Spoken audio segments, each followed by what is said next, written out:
Hiking the natural estate is the theme of our show today. We'll begin on the Buffalo River Trail in historic Boxley Valley in the upper portion of the Buffalo National River. Hiking along that trail takes you to some of the most spectacular views overlooking America's first national river. And then it's on to an area known as the Pedestal Rocks Scenic Area near Pelsor, where huge rock formations resembling towering pedestals, 320 million years in the making, offer an ancient glimpse into the geology of the Ozarks. Our final hike takes us to one of the most remote and picturesque areas of the United States, where many folks have referred to as resembling the Garden of Eden. Deep in the Ozark National Forest, the Richland Creek Wilderness Area contains Richland Falls and Twin Falls, which do indeed offer a paradise-type setting. And joining us on that hike will be Arkansas Parks and Tourism photographer Chuck Harrelson, who will offer us some professional waterfall photography tips. So grab your hiking sticks, plop down on the easy chair, and let's begin on the Buffalo River Trail. This serene and picturesque valley near the town of Boxley in northwest Arkansas is referred to as historic Boxley Valley. We decided to find out just what is so historic about this valley where the Buffalo River Trail begins. Well, there's a tremendous amount of history, and it ranges everything from prehistoric Indian times through pioneer times to modern day times. Some of the families that live here, they've lived here for generations and generations. These names came here in the 1850s, and their descendants are still here today farming and logging and doing a lot of the things that, that their descendants did. This area is really a time capsule of Ozark life. And it's such an isolated area, even though it's close to a lot of places, northwest Arkansas, central Arkansas, it's still kind of an isolated area. And that was even the way it was back then in the Civil War times. This area just didn't see the impact of the Civil War quite like other areas of the country did. Although there were skirmishes here, and there's actually a story that says that the families who lived in the northern end of the valley were actually Union sympathizers, and the families who lived in the southern end were for the South. So it eventually made it here. Again, a couple of little skirmishes over saltpeter caves. There are a couple of them located near where we're standing right now. They were making gunpowder. Making gunpowder, and the gunpowder was actually being made for the Confederates. So the Union Army would come in and do some attacks, and they'd shut them down, but then over a few months they'd get back at it, and they'd be producing saltpeter again. There's not much left of the old homesteads here, such as the Whiteley homestead. Not much left of it. Unfortunately, some arsonists burned that down a few years back, but the Whiteley Edgman homestead is one of many homesteads that if you're hiking in this area, and even in some cases you can drive up to, when you're out on the Buffalo River Trail, one of the most fascinating things that you can do is come across perhaps an Indian bluff shelter, or remnants of cabins like this, or an actual cabin or old barn itself. I mean, some of these things go back to the 1850s, the late 1800s, 1920s. There's a barn just upriver of us here that was built back in the 1930s. Just a beautiful time capsule again of Ozark mountain life. Joining us on our hike at the other trailhead of the Buffalo River Trail at Steel Creek near Ponca, along with Rhonda Mills, is photographer Chuck Harrelson with the Arkansas Department of Parks and Tourism, who will give us some photography tips later in the show.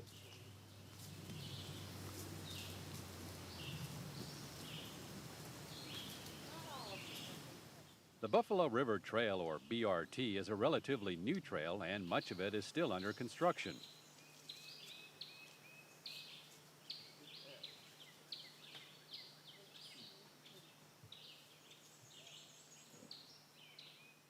One of the highlights in taking the trail from the Steel Creek campground is enjoying Steel Creek itself.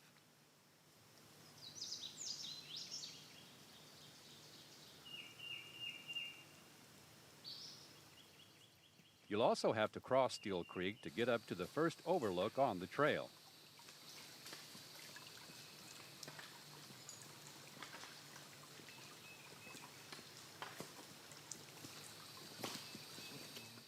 Well, Steel Creek was named for George and Nancy Steele, who settled this area around 1848. They raised 11 children down here, Chuck, at the bottom of the bluff where Steel Creek comes into the Buffalo, 9 of which were born and raised right there. So, you know, several people have lived up and down this section of river over the years, but the scariest thing that happened was back just before the Park Service established the river as a national treasure, there was a ranch here actually that had plans to develop a golf course, condominiums, about 250 from what I've read, and we would have had an airstrip and a lot of other things going on here that would have turned this entirely, you know, the fabric of this landscape entirely a different direction. So we're real thankful that wiser heads prevailed and we were able to salvage this beautiful area and turn it into America's first national river. The Buffalo National River was also the cornerstone for the state's environmental movement.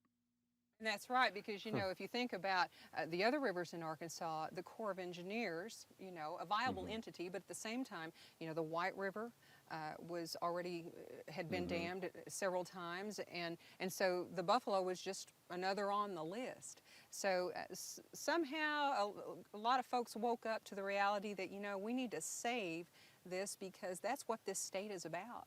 I mean, that's why it's the natural state. And, you know, I would argue with anyone that this is one of the most beautiful places in the entire Midwest. And it would have been a shame to see that change.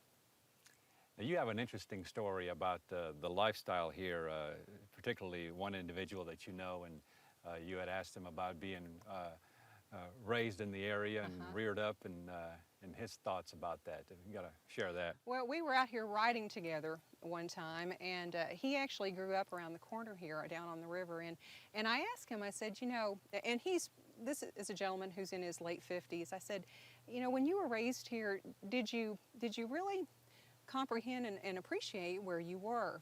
And he very honestly said, you know, Rhonda, he said, I really don't think we did. What we saw was an opportunity to make a living, and it was a very hard living. You know, he was raised in a 2-room cabin with a family of 6, okay? And they logged, they farmed, and as you look out here and you see what it's like, I mean, that was a tough way to survive. And these are very tough people. Now, what's great is today, he's able to come out and ride his mule and enjoy it, and he will say, this is a fabulous place. But when I was being raised and when we were working hard, we didn't really think about the fantastic place that we lived in. On any hike, Rhonda says it's not so much going the distance, but enjoying what's along the way.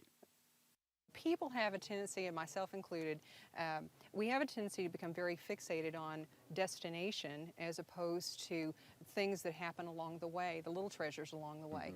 And if someone is coming here to hike, the best advice I can give them is don't get so focused on how far you're going. You know, take time to talk to somebody who's been there, you know, come in, see us. Let's talk about, you know, what you're interested in, what you'd like to see, because distance is really not what you're here to do. You're here to see the little home places along the way, the foundations, the chimneys that are standing. Going up Sneed Creek, for example, is a marvel because of all the limestone slides along the way that the little creek follows. And so, don't get excited so much about how far you're going. Get excited about what you're going to do on either side along the way. That may only be 10 miles worth of trail, but it'll be an outstanding 10 miles worth of trail. 10 miles is plenty enough for me. Of course, enjoying a sunset in the Buffalo National River region is a must.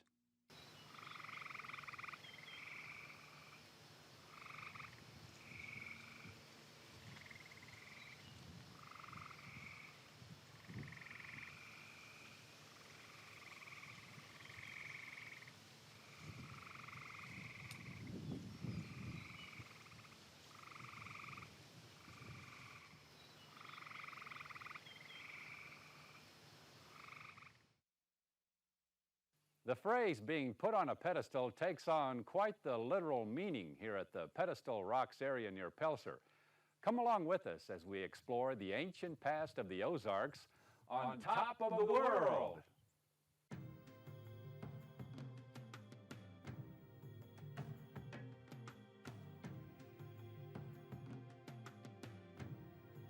The Pedestal Rocks area, 40 miles north of Russellville and 6 miles east of Pelsor on Highway 16, really is one of the more awe-inspiring locations in the Ozarks.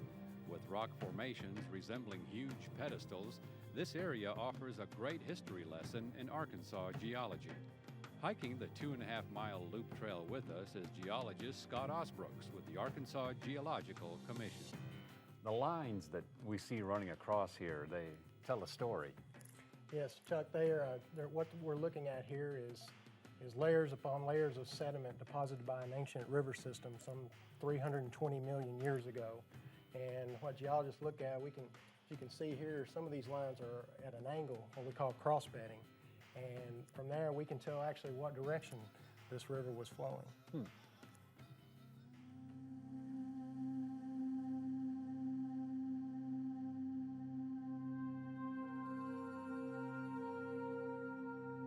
These unique towering rock columns do indeed tell the ancient story of the Ozarks. They do. They tell us what the Ozarks were like back some 320 million years ago. You know, today we look out and we see the plateaus and the mountains, but 320 million years ago, this tells us that the Ozarks were a plain with a major river system running through it, and that these rocks are a result of the sediments that were deposited by those ancient streams.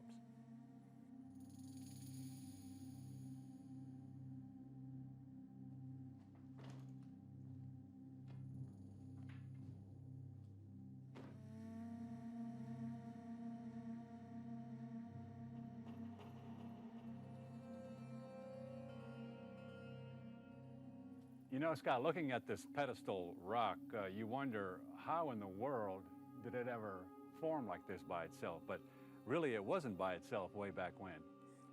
No, Chuck, what we're looking at here is deposits of sand from a river system some 300 plus million years ago that was deposited into an ocean not too far to the south of us here.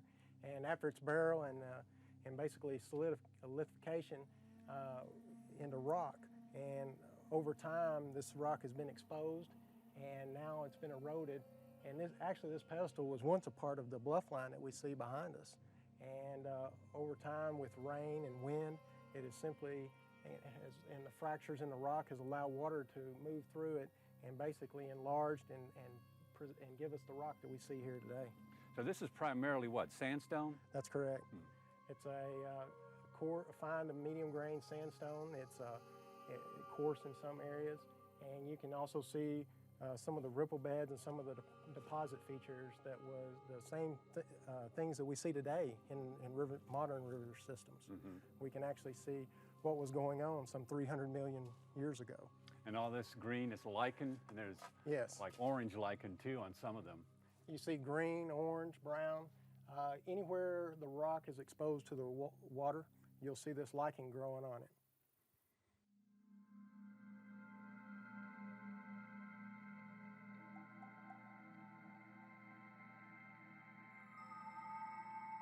If you take the time to go down to the base of the bluff line, you'll experience the underworld of pedestal rocks, caves and shelters that also formed as a result of the massive weathering and were once used by early civilizations.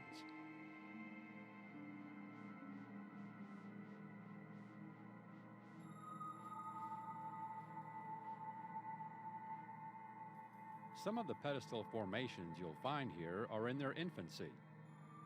So what we're looking at here, I guess, Scott, seems to be the beginnings of a pedestal? That's correct.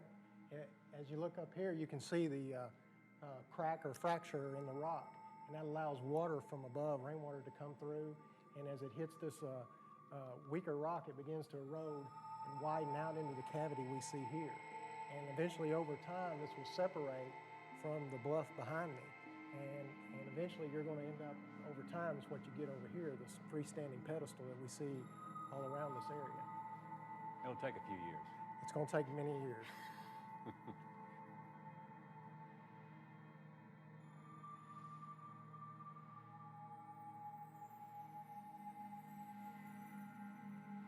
So explore for yourself the Pedestal Rocks area near Pelsor and venture into the unknown.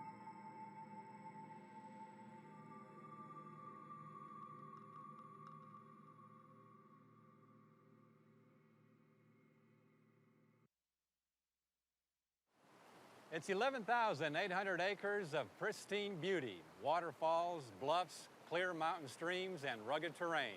The Richland Creek Wilderness Area deep in the Ozark National Forest. Join us for a hike to Richland Falls and Twin Falls, the closest thing to the Garden of Eden.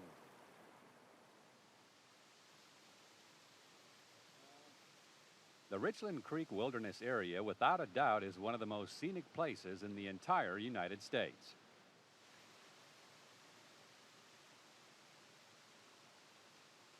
Getting to this extremely remote area is not exactly easy. Any way you look at it, you're going to have to drive a few miles on a county road or two. Richland Falls and Twin Falls are located about 2.5 miles upstream from the Richland Creek campground. There is a primitive trail that parallels the stream, which means there are loose rocks, slippery spots, and, depending on the time of the year, poison ivy.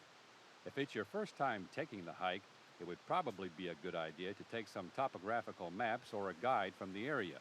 We took Jay Harrod and photographer Chuck Harrelson with the Department of Parks and Tourism. I've got to really watch my step right here. This is a real nice leg breaker right here. This little crevice down here. Sometimes when I'm shooting, I get so involved in what I'm doing, I forget where I am.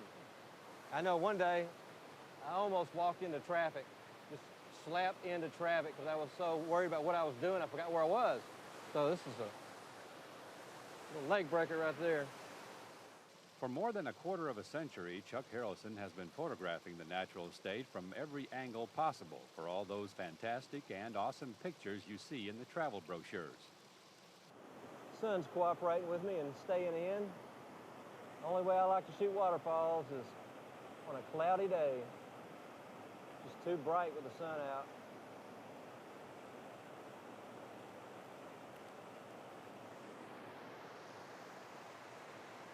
Really close.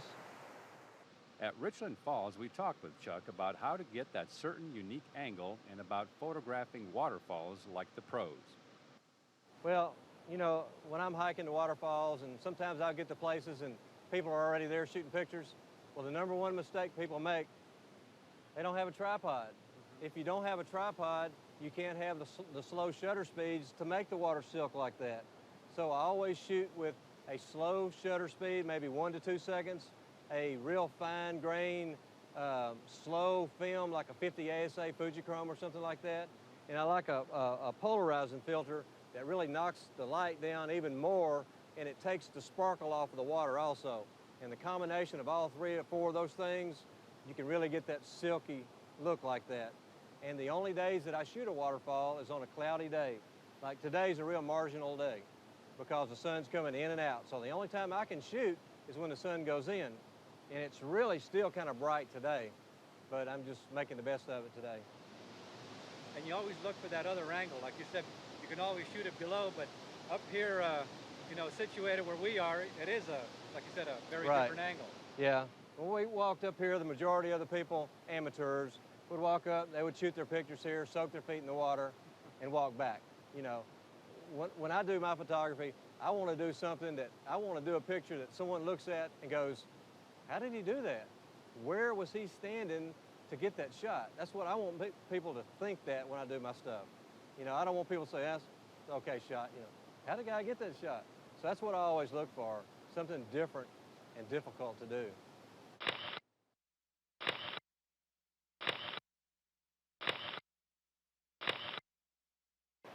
Nice thing about these digitals, you can see what you've got as soon as you shoot it.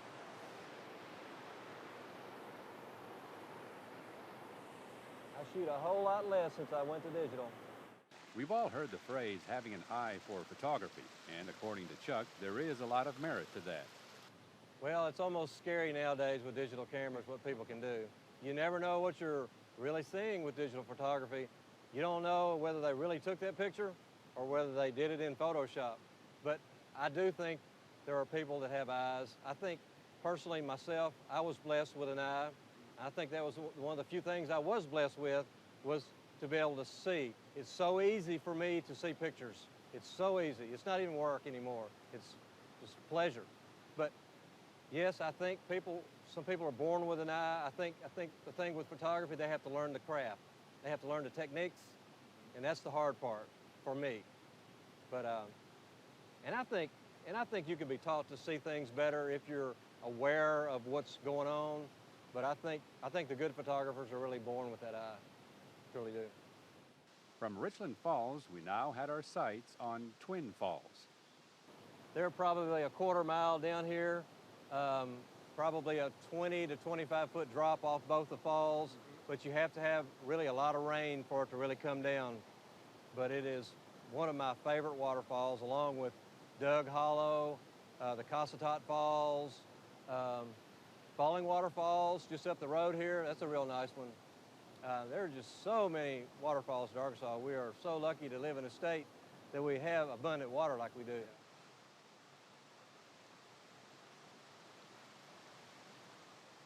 After forging the creek a second time, we were on our way to Twin Falls. During this type of hike, it's very important to pay close attention to details, not only to watch out for snakes, but also for other wildlife. And not just wildlife, but plant life as well. A mushroom, for instance, unlike any other we've ever seen. After about a 30-minute or so hike from Richland Falls, we finally came to one of the most spectacular waterfalls in the state.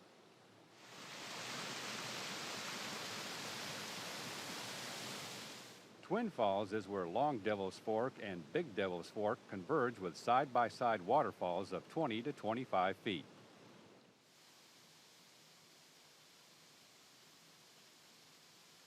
This sight is just too awesome to put into words, so we'll let the video speak for itself.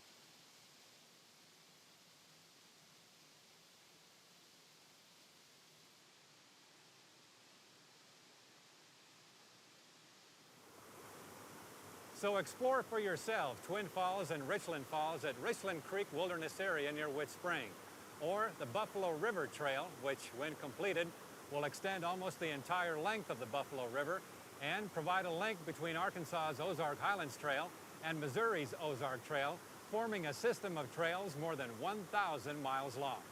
And we'll see you again the next time for another exciting adventure on Exploring Arkansas.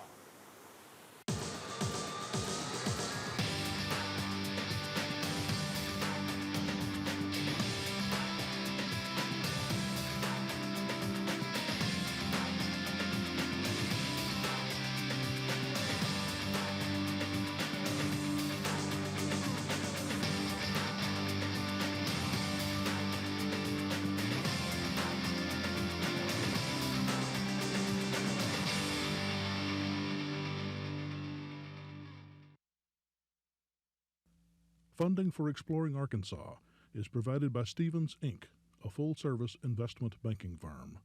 Stephens, the human side of investment banking.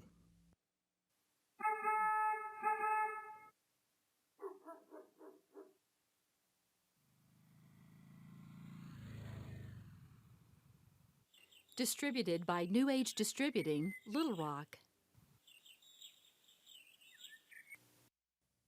Cycle and Marine Supercenter in Pine Bluff, serving the people of Arkansas for more than 35 years. A Yamaha 5-star certified dealer, Cycle and Marine offers a wide selection of motorcycles, ATVs, and boats. Visit the website at cyclemarine.com.